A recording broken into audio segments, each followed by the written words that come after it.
Ainda elaborar no prazo de 90 dias, visando a redução da letalidade policial, que será homologado e terá sua efetiva implementação monitorada por colegiado especificamente instituído para tal propósito. Diante de tal contexto, curvando-me a decisão já referendada em relação às providências elencadas pelas alíneas A e B supra, entendo que exigir das forças de segurança fluminenses, além de todas as medidas já referidas, o cumprimento hermético das diretrizes apontadas nos itens 2 e 4, negando a possibilidade do gestor público justificar a necessidade de adaptação pontual dos aludidos protocolos de atuação, afronta, a meu juízo, o princípio da separação dos poderes. Ao tentar dar maior clareza à decisão tomada em sede de tutela provisória incidental, os itens 2 e 4, a meu juízo, acabaram por adentrar de forma direta e rígida no âmbito de atuação do Poder Executivo, em detrimento das capacidades institucionais íncitas aos agentes estatais tecnicamente vocacionados a agir. Não se pode olvidar, no ponto, que sem a atuação das forças de segurança pública, os demais serviços ficam prejudicados, havendo relação de verdadeira interdependência entre a prestação de serviços como saúde e educação e a atuação das forças de segurança. E se a atuação do Estado atualmente é deficiente em tais localidades, não é restringindo ou impedindo o agir dessas forças de segurança que se solucionará o problema. Pelo contrário, como já tive a oportunidade de afirmar quando ainda ministro da Justiça e Segurança Pública, onde não há Estado, há crime organizado. Onde as forças de segurança pública não podem atuar à luz dos parâmetros pré-estabelecidos pelo legislador e de acordo com a melhor técnica policial, reconhecida à luz de cada circunstância, nós, na minha visão, damos margem para que o poder seja ocupado por organizações criminosas. Divirjo das medidas apontadas nos itens 2 e 4 da parte dispositiva do voto de Sua Excelência, ministro Edson Fachin.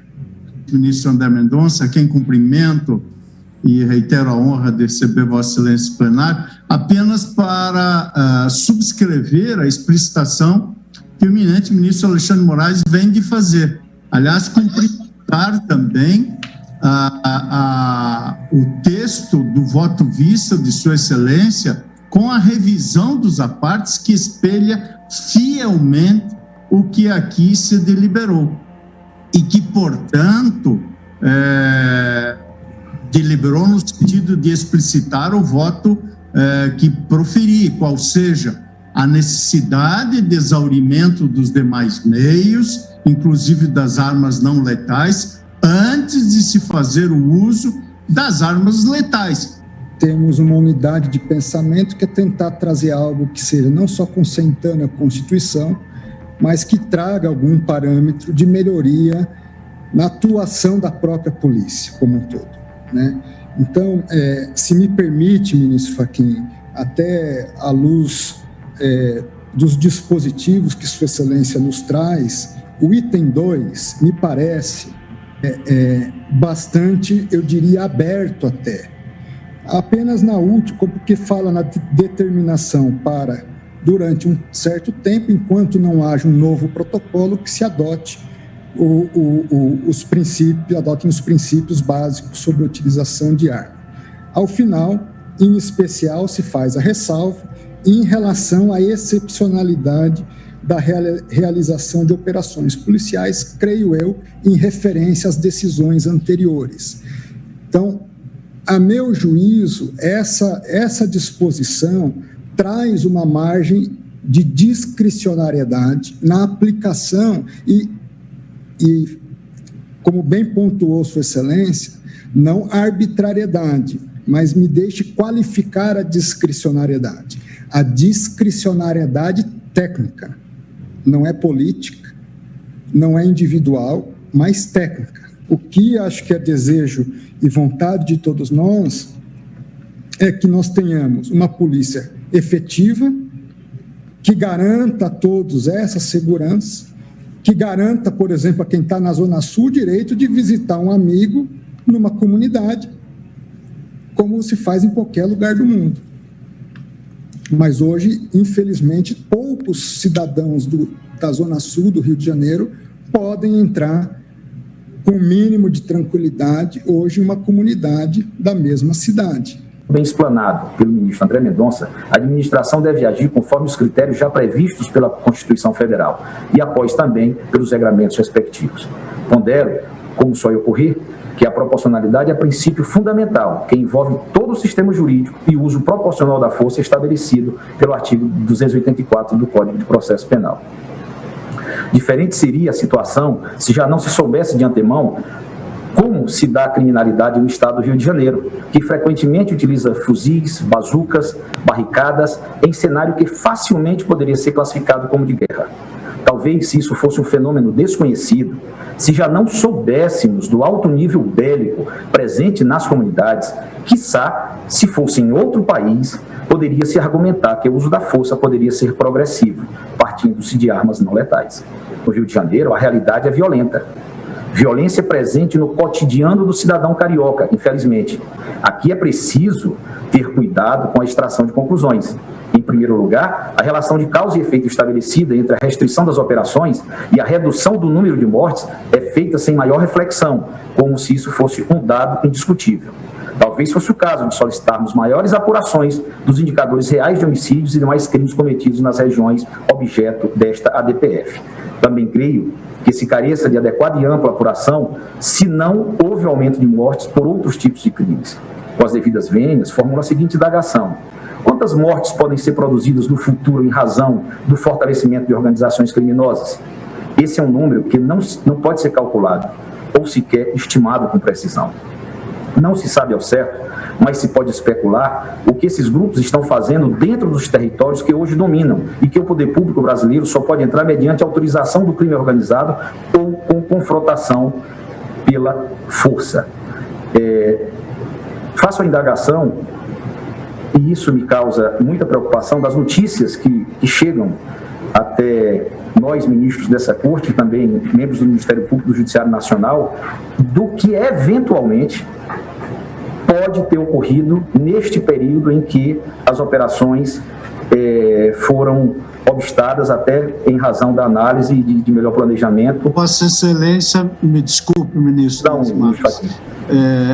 respeito o voto de Vossa Excelência, perdoe pela interrupção, mas é preciso ter muita cautela para fazer ilações. Muito obrigado, Vossa Excelência. A ilação eu nem cheguei a fazer, ministro Fachin, mas vou fazer. Não sei se eu percebi de antemão, por isso exatamente a Vossa Excelência pelo tautologismo que já pronuncia. Mas, de qualquer forma, como eu disse a Vossa Excelência, eu quero estar errado. Não temos informações concretas, não sabemos se de fato isso ocorreu, mas certamente saberemos no futuro. Quando as operações retornarem à sua normalidade, quando a autoridade policial conseguir adentrar novamente essas áreas, aí saberemos se essas notícias que correm são meramente boatos, e por isso não faço ilações, são apenas replicações de notícias de jornais, e o que se comenta é que, eventualmente, os bloqueios aumentaram, né, e que haveria até construções de bunkers em algumas comunidades. Mas isso são apenas, até então, boatos, né? Saberemos se isso procede ou não com o porvir, né? Mas não são ilações e absolutamente nenhuma conclusão da minha parte, até porque não temos, nesse momento, nenhum elemento que venha a comprovar que existe ou não o fortalecimento das milícias e do crime organizado nessas comunidades em que não houve intervenção das autoridades policiais. Mas temos outros dados. Pensemos no número de apreensões de fuzis no estado do Rio de Janeiro. Aqui eu tenho números. considerando as polícias da União, Federal, Rodoviária e Força Nacional. Em 2019, foram apreendidos 58 fuzis. Em 2020, 56. Em 2021, apenas 16, menos da metade dos anos anteriores. A Polícia Militar do Estado do Rio de Janeiro também tem registrado queda constante na apreensão de fuzis e armas em geral. Foram 8.490 armas apreendidas em 2019, 6.199 em 2020, 6.005 até o dia 10 de dezembro de 2021. A indagação que fica, seria isso resultado de um menor uso desse armamento pelos criminosos ou de uma menor atuação da polícia? É só uma indagação. Essa é uma questão que podemos especular, claro, na esteira do que eu voto, a favor da última hipótese. Tenho notícia que um sem número de comunidades no Rio de Janeiro estão hoje sob o domínio de facções criminosas, e isso não é uma especulação. Será que elas deixaram de ser áreas de conflito ou tiveram cessado a influência do tráfico? A atuação dessas organizações nas áreas denominadas por elas é vasta.